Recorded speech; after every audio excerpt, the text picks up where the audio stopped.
We'll begin with Mr.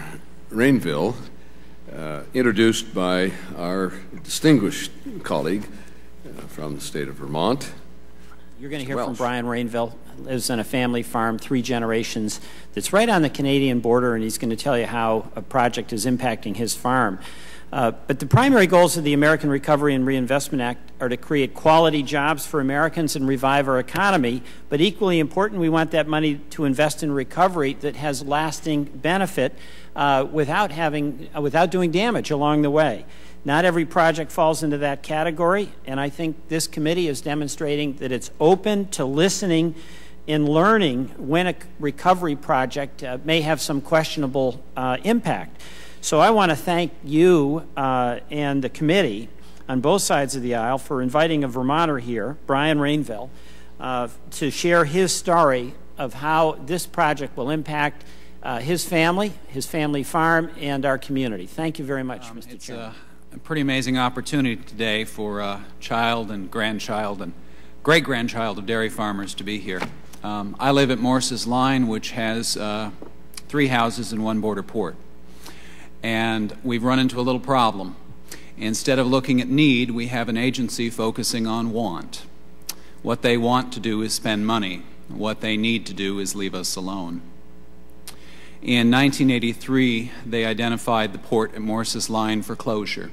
They said the traffic volume is low. The geographical proximity to other ports, 10 miles west, 10 miles west there's one, 10 miles east there's another. There's a duplication of services.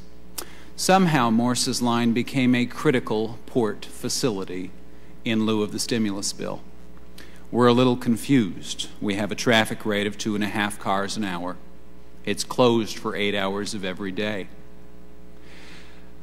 At midnight, the gate's put down, the sensors are turned on, and the hardworking men and women of the Border Patrol go to work. So we're trying to figure out why this agency is using eminent domain as a battering ram to work its way onto our farm. And the only conclusion that we can draw is if they don't spend the money by the 30th of September, they lose it. In testimony this morning, I heard from someone sitting, I think, at this very microphone and said, well, that's our protocol. I'm sorry, this is my parents' livelihood, and I believe that carries more weight. I believe stimulus funds should be administered in the same way that medicine is practiced. First, do no harm. Our community was not consulted. We asked for a public meeting, and we were told that the agency was reaching out to the Morse's Line community, by which they meant my parents, my brothers, and I sitting around our kitchen table. A public hearing was finally held last Saturday, and I was thankful tar and feathers were nowhere in the room, because had they been available, 18th century methods would have been applied to well-meaning people who were trying to do their jobs. But they never took the step back and asked a fundamental question: what does Morse's Line need? And a facility designed in 1936 for a different time and place isn't necessarily relevant in 2010. My family asked representatives very early on, how are you justifying this project? And they said, we have the money. I have never heard that argument before. I spent 10 years planning the renovation of my farmhouse. My brother worked for 2 years to plan a 20-foot addition to our sugar house.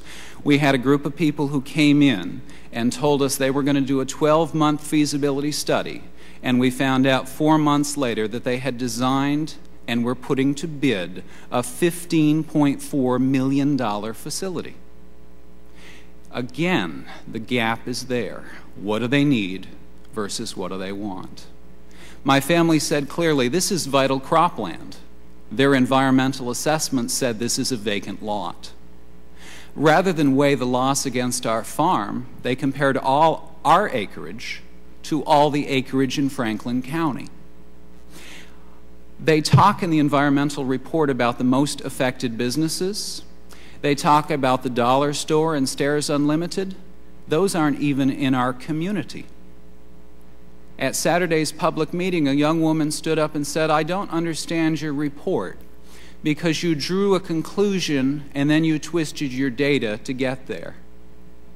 Retired custom officers who, because they're now collecting pensions instead of wages and have an opportunity to speak about this very project, stood up and called their own agency on the carpet and said, "We know you wanted to close this in 1983.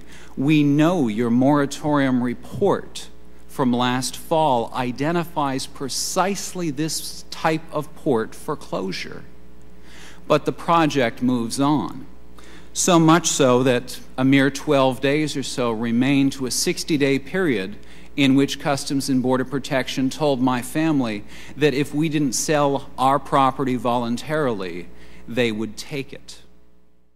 As someone who's taught civics for the last 16 years and explained to my students that this is a responsive government, a government that cares about rights, a government that protects property, I have had increasing difficulty trying to explain to well-meaning people who want to spend money why they should leave my family alone. We have a national register property. It's a dairy of distinction. In 1981, this Congress wrote legislation forbidding federal agencies to unnecessarily convert prime agricultural soils. But there's money to be spent, and the project moves forward. I am out of patience with an agency that says a public need is to spend money. We accommodated a hydro line, major transmission line into the state of Vermont because it was for the public good. We accommodated reconstruction of Route 235 because it was for the public good. The public good is not the spending of stimulus monies. Thank you for your heartfelt, impassioned testimony. I would observe, however, your last paragraph saying, "I returned to Vermont with hopes of once again being a teacher rather than the lesson." I think you go back being both. Thank you. Thank you. There's a provision of the Constitution which I refer to quite regularly, and that is the right of the citizens to petition their government for redress of grievances. That's the lesson. Thank you. And the sequel to the lesson is that I think we'll be able to stop this. I will send to Secretary Napolitano this portion of the transcript of the hearing. Thank you. With a recommendation that the project be withdrawn, that the funds be deflected to some other beneficial pursuit, and reference the participation of Congressman Welsh, who may join me in the letter if he wishes, but I will most certainly send that letter and make very strong representations to Secretary Napolitano.